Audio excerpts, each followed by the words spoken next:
하나님 앞에 선, 또 하나님 앞에서 발견한 나 자신이라는 제목으로 말씀을 전하려고 합니다. 요즘은 우주여행, 그래도 우리가 별로 놀라지 않지만 한 1960년대 정도만 해도 우주여행 이런 것은 영화 또는 드라마 이런 데서 주로 보게 되었죠. 그 당시에 우주선 타고, 이렇게 우주선도 이제 선장 있잖아요. 그 우주선 탄 선장 승무원들 이야기로 구성된 아주 유명한 드라마가 있었는데요. 그 우주 선장 하면 이분이었거든요. 혹시 배우 이름 아십니까? 윌리엄 셰트너라고 하는 분인데요. 지금은 한 90세 정도 된 분이에요. 많이 세월이 지났잖아요. 당시에 우주선 선장 하면 이분이었는데, 이분이 얼마 전에 그 아마존 창업자죠. 그 베이조스라고 하는 그 갑부잖아요. 세계 갑부고 이분이 그 우주여행, 민간인 우주여행을 이렇게 자기 회사를 설립하고 해서 실제로 다녀왔죠. 근데 옛날에는 드라마에서 주인공으로 그냥 가상현실이잖아요. 거기서 우주선을 타는 경험을 했는데 실제로 이분이 진짜로 우주선을 타고 갔다 온 거예요. 우주여행을. 그리고 그 다녀온 소감을 책으로 이렇게 엮어냈습니다. 최근에. 그 책에 그 우주여행을 다녀온 소감을 이렇게 얘기를 했어요. 내 우주여행은 축하할 일이 되어야 했는데 장례식 같았다. 좀 안 맞죠, 그죠? 우리 같으면, 야, 내가 우주여행 갔다 왔다. 뭐 할 말이 얼마나 많겠어요. 너 못 봤지, 뭐 이런 얘기도 할 거고, 그죠? 아무나 가는 게 아니야. 참 영광이야. 이런 얘기를 해야 되는데, 내 우주여행은 축하해야 될 일이었었는데, 장례식 같았다는 거예요. 내가 우주에서 본 것은 죽음이었다. 좀 우리 기대하고 많이 다르죠? 지구상에 볼 수 없는 춥고 어둡고 검고 공허함을 봤다.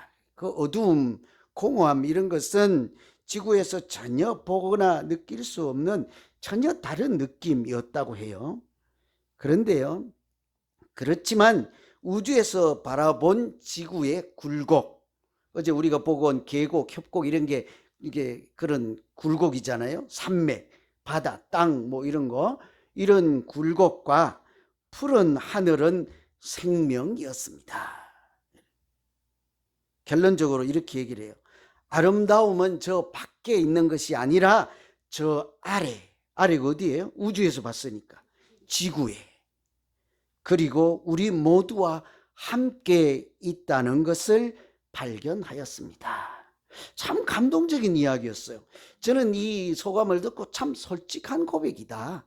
그리고 감동이다. 왜냐하면 아름다움은 저 우주 어딘가에 있는 것이 아니라 하나님이 우리에게 에덴 동산과 같은 만들어준 이 지구 땅에 아름다움이 있고 그 아름다움은 우리 안에 있다 그래요. 왜 그럴게요?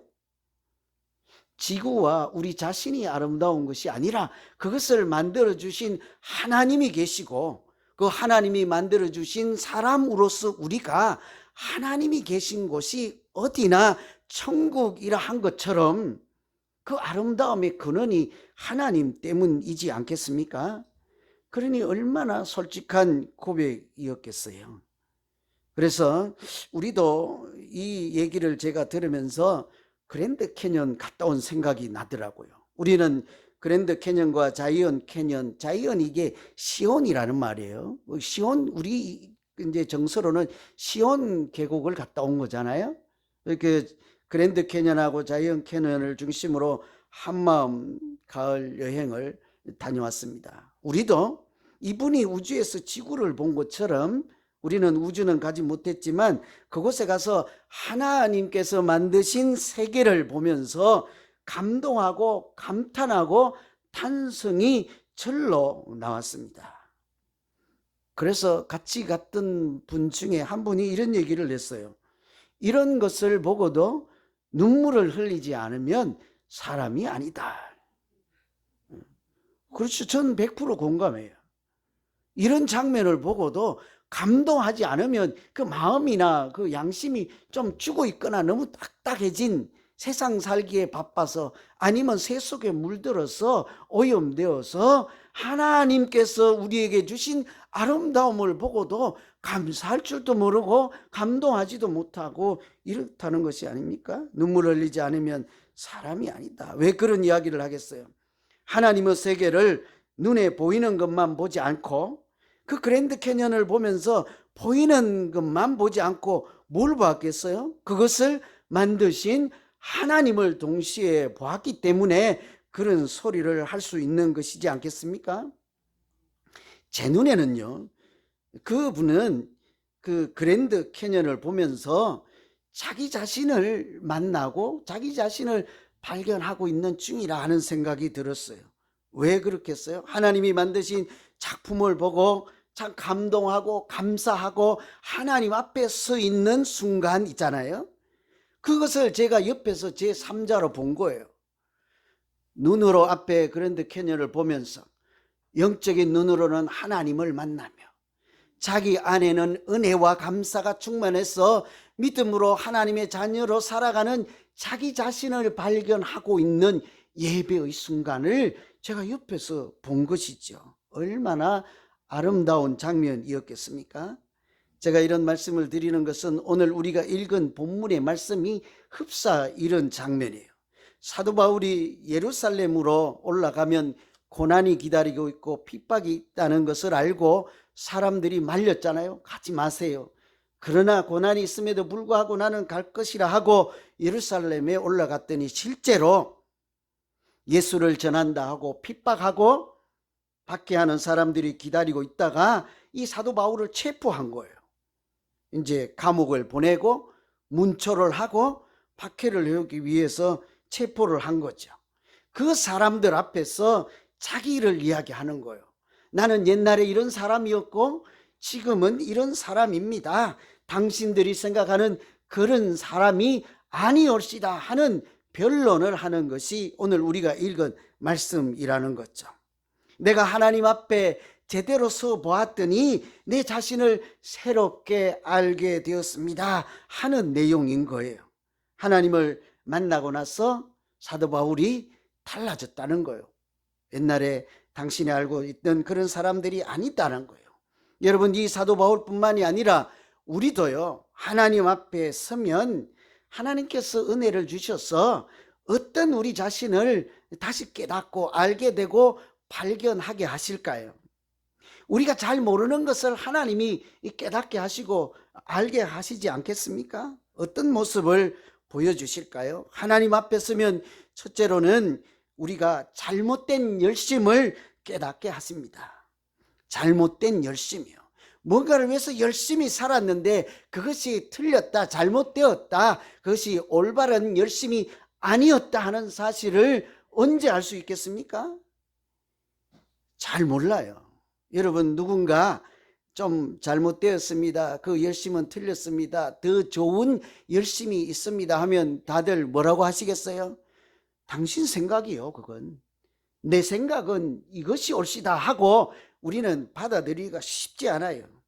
그런데 언제 우리가 내 자신을 정확하게 진단하고 발견해요?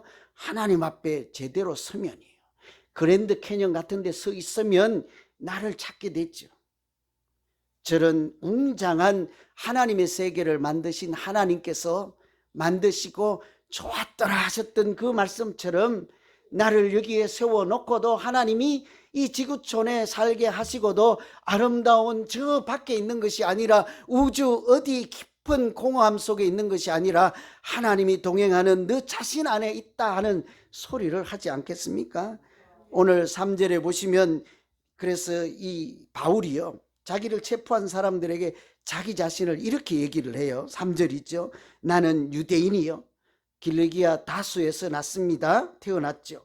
거기서 자라서 가말리엘 문화성에서 율법을 배웠습니다. 엄하게 율법 교육을 받았고 거기 마지막에 결론적으로 나도 당신들처럼 하나님을 대하여 열심히 있는 자라. 한마디로 체포해서 때리고 고난하는 핍박하는 사람들에게 자기 소개하기를 나도 당신들처럼 하나님에 대하여 열심히 있는 사람입니다. 이런 얘기를 하는 거죠.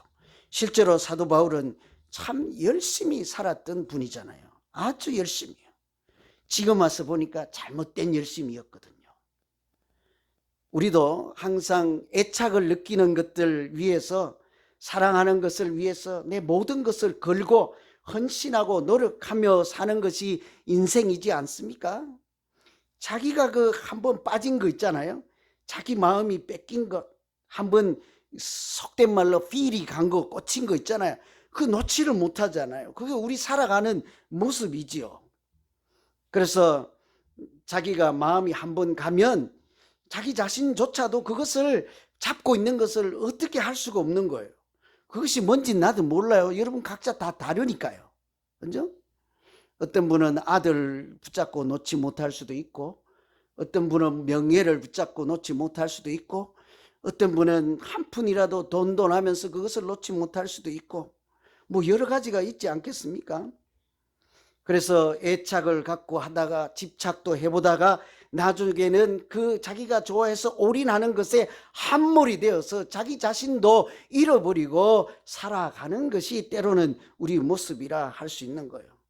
사도 바울이 하나님을 알지 못할 때는 자기 모습을 그렇게 살았는데요. 늘 사람들 앞에 서면 하나님을 잘 알지 못했을 때 자기 모습을 이렇게 소개해요. 늘 소개해요. 한마디로는 나도 열심히 특심이었습니다. 이게 사도 바울이 자기 소개할 때요. 열심히, 두 번째 가라면 서러워할 정도로 열심히 살았대요.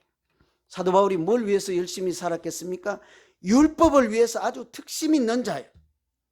예수 믿는 사람을 잡아다가 끌어다가 핍박하고 돌로 치고 때리고 감옥에 가두는 일을 위해서 진짜로 열심히 살았습니다.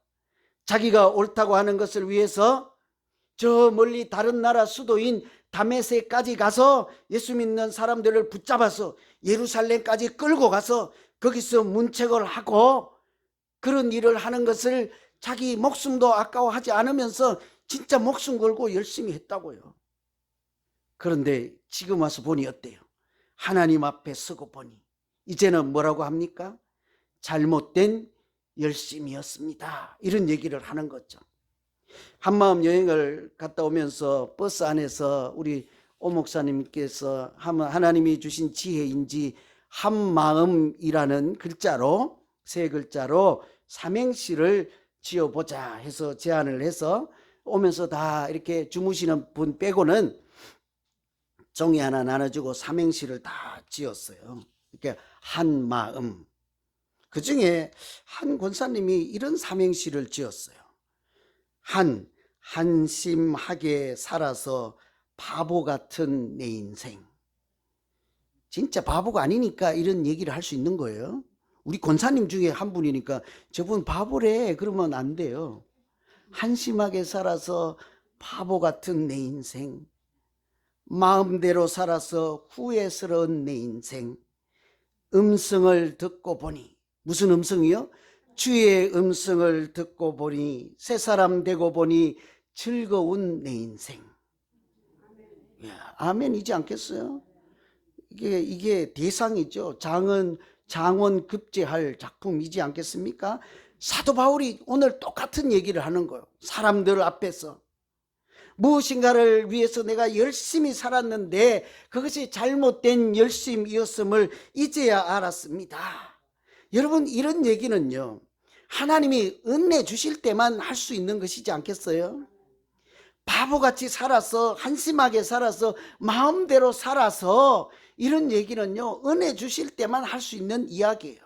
은혜가 없으면 내 자신을 누가 바보라고 하겠습니까? 누가 나를 보고 한심하게 살았다고 사람들 앞에서 자랑할 수가 있겠습니까? 사도 바울이 지금 그런 얘기를 한단 말이죠. 이번 여행을 하면서 우리가 눈은 같잖아요. 그런데 전부 다른 것을 보고 다른 고백을 하고 오지 않았겠습니까? 어떤 분들은 눈앞에 펼쳐지는 장관이잖아요. 듣도 보도 못한 아주 대단한 상관이죠. 거기 서면 저절로 겸손해져요. 작아져요. 하나님을 생각할 수밖에 없는 그런 곳에 경치를 보느라 정신이 없지요. 사진을 찍느라 정신이 없지요. 어떤 분은요, 그 너머에 그것을 만드신 하나님을 생각하고 기도하는 분들도 있었지 않겠습니까? 뿐만 아니라 어떤 분은 그것을 보고 만드신 하나님을 생각하며 동시에 하나님 앞에 서 있는 자기 자신을 생각하지 않았겠습니까? 내가 지금까지 잘못된 열심으로 살았나이다. 이제라도 내가 이 장엄한 하나님의 세계에 와서 보니 하나님을 사랑하고 하나님의 사람, 하나님의 자녀로 살아가는 그런 길로 가면 좋겠습니다. 이런 결심하지 않았겠어요? 보는 것은 다르고 느낀 것은 다 달라도 동시에 한결같은 마음으로 느낀 것은 그 대자연 하나님의 작품 세계를 보며 이런 지금까지 살아온 잘못된 열심을 내려놓고 이제 하나님 자녀로 이제라도 한번 살아보게 하여 주시옵소서. 이런 마음으로 우리가 다 돌아오게 된 줄로 믿습니다. 서로 사랑하며 살아야 하겠습니다. 이런 것을 배웠지요. 그래서 저도 돌아오는 길에 저는 출품을 해서 상금이 걸려 있었거든요. 여러분 탓이라고 제가 작품은 내지 않았지만 저도 마음속으로는 삼행시를 한번 지어봤죠. 좀 그때 못했으니까 그때 다 운을 띄워줬거든요. 지금이라도 운을 한번 띄워주실래요? 제가 마음속으로 했던 시예요. 한번 해보세요. 시작. 한 세월 또 한 세월 살아보니 마음 상하는 일이 있고 또 있을지라도 은매 기주고 하고 겸손하면 더 큰 은혜 주십니다. 네? 얼마나 좋아요. 한마음. 이런 얘기를요 그냥 안 돼요. 하나님이 은혜를 주실 때. 오늘 우리가 오 목사님이 요즘 좋은 찬양 부르잖아요. 낯선 곡이고 처음 부르는 곡인데 은혜가 힘입니다 하잖아요. 은혜가 우리가 살아가는 힘이지 않겠습니까? 우리 이번에 여행 갈 때 정장로님하고 정숙기 권사님 네 분이 참 수고를 많이 했거든요. 여행 가기 전부터 여행사에 여러 번 들락날락거리고 물어보고 또 하고 또 운전할 때는 운전기사 마음 맞추느라고 있는 소리 없는 소리 다 하고 또 우리 가도록 버스비도 내야 하고 또 안 될까 싶으니까 양식이 떨어지면 안 될까 싶어서 잠도 안 자고 밤에 고구마 구워 대야지 막 고생했거든요. 그 티가 안 나잖아요. 아무것도. 이런 것을 상 줍니까? 여행 갔다 오면? 공로패라도 줘요? 이런 게 다 은혜의 힘이에요. 은혜의 힘. 아까 우리 부른 찬송 중에도 보면 내게 고통 주는 자라도 나를 미워하는 자라도 내가 다 품어낼 수 있는 것은 그 다음 가사가 뭐예요? 외웠어요? 좀 생각하고 부르세요. 따라 정신없이 부르지 말고. 우리가 그렇게 살아갈 수 있는 것은 다 은혜의 힘 때문이라 그러잖아요. 우리가 한마음 여행 가서 40명이 갔는데 다 생각이 달라. 밥 먹는 시간도 다르고 습관도 달라서 채식해야 되는 사람, 고기 드셔야 되는 사람, 양식 먹어야 되나 한식 먹어야 되는 사람 다 달라요. 어떻게 그 식당을 40개나 구하겠습니까? 은혜의 힘으로 무엇을 주시든지. 제가 아까 자막을 한 개 못 달았는데요. 식탁에 앉아갖고 지금 달덩이처럼 앉아있는 분들 그게 나는 행복해 달래다가 미처 못 달았어요. 전부 은혜의 힘이에요. 무엇을 채소를 드리든지 고기를 드리든지 그냥 배가 고프든지 은혜의 힘을 주시면 은혜로 힘을 얻으면 우리가 서로 사랑하며 믿음으로 살아가게 될 줄로 믿습니다. 하나님 앞에 설 때 그래서 우리가 교만한 자기 자신을 버리고 겸손을 택하게 됐지요. 그래서 야고보서에서도 하나님은 교만한 자를 물리치시고 겸손한 자에게 은혜를 주신다고 하시지 않습니까? 하나님 앞에 설 때 우리가 이런 잘못된 열심을 깨닫게 하시고 하나님을 향한 거룩한 열심을 주셔서 믿음 생활도 행복하게 하시고 얼마 남지 않은 우리의 인생도 좀 가치 있게 후회 없게 하나님 보아도 기뻐하시는 그런 일생을 살아가는 우리 모두 되기를 간절히 기원합니다. 하나님 앞에 서면 두 번째는요, 마땅히 가야 할 길을 찾게 하십니다. 참 후회하지 않을 인생길을 찾아서 뚜벅뚜벅 한 걸음 그렇게 걸어가는 것이 쉽지 않아요. 어느 길로 가야 할지 잘 모르거든요. 그래서 우리가 좌로 우로 이렇게 우왕좌왕 할 때가 인생길에서 걸을 때가 얼마나 많았습니까? 그러나 하나님 앞에 서면요, 어느 길로 가야 할지가 보인다니까요. 하나님이 보여주셔요. 오늘 10절에 보면 내가 이르되 주님 무엇을 하리까? 이 사도 바울이 하나님을 만났을 때 묻는 질문이 뭘 할까요? 그러니까 하시는 말씀이 일어나 다메섹으로 들어가라. 네가 해야 될 모든 것을 거기서 누가 일러주리라. 지금까지는 내가 계획해서 거기 가서 예수 믿는 자들을 핍박하고 결박하고 끌어와 잡아 죽이는 일을 했지만 이제는 네가 생각하고 계획했던 길로 가지 말고 누가 일러주는 그 길로 가래요. 누가 일러주죠? 아나니아라는 사람을 보내서 하나님이 일러주시는 길, 성령이 인도하시는 길, 말씀이 인도하시는 길로 하라는 하나님의 음성이지 않겠습니까? 지금까지 사도 바울은 믿는 사람들을 핍박하면서 그렇게 살아왔잖아요. 그것은 결코 자랑스러운 일이 아니었습니다. 그런데도 항상 나중에 다른 사람들에게 자기를 소개할 때요, 빼놓지 않고 하는 것이 그 이야기예요. 결코 자랑스러운 일도 아니요, 부끄러운 일이요, 이제 좀 수치스러워서 감추어 두면 좋을 만한 일임에도 불구하고 자기 자신을 소개할 때는 항상 그 이야기를 꺼냈죠. 왜 그럴까요?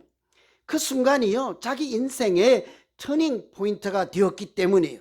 예수님을 만나고 나서야 마땅히 가야 할 길을 찾게 되었고 지금도 그 길을 가다 보니 행복하게 살고 있습니다 하는 이야기를 사람들에게 들려주고 싶은 것이지요. 다메섹으로 가던 사도 바울은 이런 소리를 듣잖아요. 네가 왜 나를 핍박하느냐? 네가 왜 나를 때리느냐? 하나님의 소리란 말이에요. 예수 믿는 사람들을 박해할 때 그런 소리를 듣잖아요. 그런데 예수님은 그 말씀만 하시지 않습니다. 곧 이어서 하시는 말씀이 이제 내가 보여주는 길, 새 길로 가라는 거예요.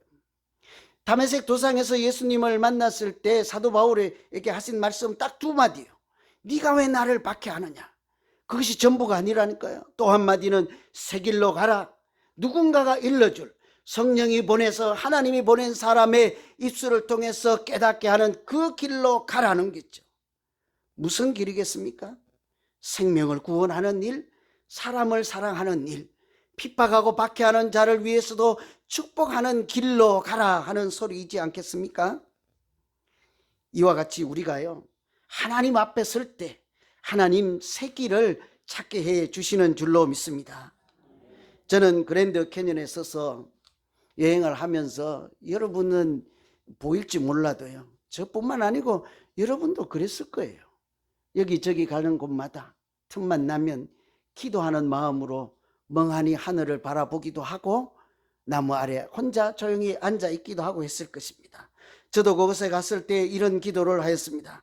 하나님, 이 중에 한 분이라도 새 길을 찾게 하여 주시옵소서. 지금까지 살아왔던 잘못된 열심이 있었거든 이 여행을 통해서 새 길을 보여주시옵소서. 그랜드 캐년을 만드신 하나님께서 우리 모두의 마음까지도 새롭게 하실 줄로 믿습니다. 잘못된 열심 버리고 그것으로 끝나지 않고 내 인생을 전부 걸고도 내 목숨까지 걸고도 후회하지 않을 수 있는 그런 길 찾고 그 길로 갈 새 힘 주시옵소서. 저는 제가 거기서 드린 이 기도의 응답이 한 분이라도 꼭 있기를 위해서 오늘 또 기도하고 내일 또 기도할 것입니다. 거기에 가신 분들만 그런 게 아니에요. 다예요, 여러분 다. 저도 마찬가지입니다. 저도 다른 뭔가를 위해서 열심을 할 수가 있잖아요. 저는 그것이 옳다고 생각한다니까요. 여러분도 지금 살고 있는 그 열심이 각자는 다 옳다고 생각한다니까요. 그래서 아들이 뭐라 그러면 안 듣는다니까요. 이 장로님 사위가 뭐라 그래도 안 들린다니까요. 왜 웃으세요? 똑같아요. 이쪽도 뭘 그래요. 누가 뭐라 그래도 안 들린다니까요. 그거는 나에게는 진리거든요. 그런데 그것을 언제 우리가 알아요? 하나님 앞에 설 때요. 하나님이 은혜를 주시면 새 길을 보여주시고 잘못된 열심이 아니라 거룩한 열심으로 하나님께서 새로운 인생을 지금이라도 살아가게 하실 줄로 믿습니다. 그 길은 하나님과 동행하는 길이겠잖아요. 후회하지 않을 길, 목숨도 아깝지 않을 그런 길 무엇이겠습니까? 하나님과 동행하는 길인 줄로 믿습니다. 서로 사랑하는 길이요, 영혼을 구원하는 길이죠. 이번에 여행 갈 때요, 외부에서 오신 분들이 이제 서너 분 계셨어요. 이런 여행은 사실은 항상 우리가 가서 서로 새 힘을 얻고 재충전하고 하나님을 만나는 기도 시간이기도 하지만 전도의 기회가 되기도 하잖아요. 낙심했던 분들 여행을 통해서 새롭게 믿음을 회복하게 하시고, 또 교회에서 이런저런 모양으로 실족한 분들이 새 마음으로 믿음을 세워가는 그런 기회를 우리가 제공하는 거잖아요. 우리가 큰 교회 되어서 앞으로 그런 분들은 돈 받지 말고 그냥 같이 가자고 하면 얼마나 좋겠어요. 그죠? 깎아주자고요. 일불이라도. 그죠? 그렇게 해서 많이 새로운 분들이 가면 얼마나 좋겠어요. 그래서 이번에도 은혜로 제가 처음부터 기도를 했는데요, 아무래도 30명밖에 안 돼. 처음에 딱 꼽으니까 29명이야. 제가 기도는 40명을 했거든요. 나중에는요, 후회를 했어요. 왜 괜히 40명을 했다가 아니라 50명을 할 걸 하나님이 40명 기도했더니 딱 40명에서 끝내버리잖아요. 기도를 잘해야 되겠더라고요. 외부에서 서너 분이 갔는데 참 많은 큰 힘이 되었습니다. 그 중에 한 분이요, 삼행시를 쓰셨는데 이런 시를 썼어요. 좀 힘드시더라도 또 이분을 위해서 오늘 이분이 여기 와 계세요. 이병호 집사님이라고. 우리 운을 한번 띄워보세요. 시작. 한없는 주님의 은혜를 감사합니다. 마음을 다하여 주님을 잘 섬기는 예수사랑 비전교회가 되시고, 음지에서 고통받는 분들도 하나님의 전으로 인도하는 교회가 되기를 기도합니다. 여러분, 이것이 요지는 하나님을 잘 섬기고 음지에 있는 사람들, 소외된 사람들, 고통받는 사람들, 하나님이 눈여겨보시고 사랑하는 사람들을 우리도 사랑하는 교회가 되기를 위해서 기도합니다. 그렇잖아요. 이게 한 개인의 단순한 기도이겠습니까? 저는 이 기도에서, 삼행시에서 하나님의 마음을 보았습니다. 하나님의 마음을 한 분을, 한 사람을 보내주셔서 그 차에 오르게 하시고 하나님의 뜻과 하나님의 마음을 우리에게 들려주셨구나. 하나님의 보내신 거룩한 사람인 줄로 믿습니다. 그것은 또한 우리가 마땅히 가야 하는 길을 하나님께서 깨닫게 하시고 보여주신 것이지 않겠습니까? 말씀을 마칩니다. 우리가 하나님 앞에 설 때 이렇게 하나님은 우리 자신을 새롭게 발견하게 하십니다. 잘못된 열심을 가지고 살았던 지난 날들을 돌아보게 하시고 성령을 통해서 새롭게 인도하시는 사명의 길을 보여주실 줄로 믿습니다. 주의 음성을 듣고 죄인인 나 자신을 발견하고 고백할 때, 또한 동시에 나를 사랑하시는 하나님의 사랑과 지금까지 인도하시고 앞으로도 인도하실 하나님의 크신 은혜를 발견하게 하시고, 그래서 행복한 믿음 생활, 행복한 우리 여생을 살아가는 우리 모두 되기를 간절히 기원합니다. 기도하겠습니다.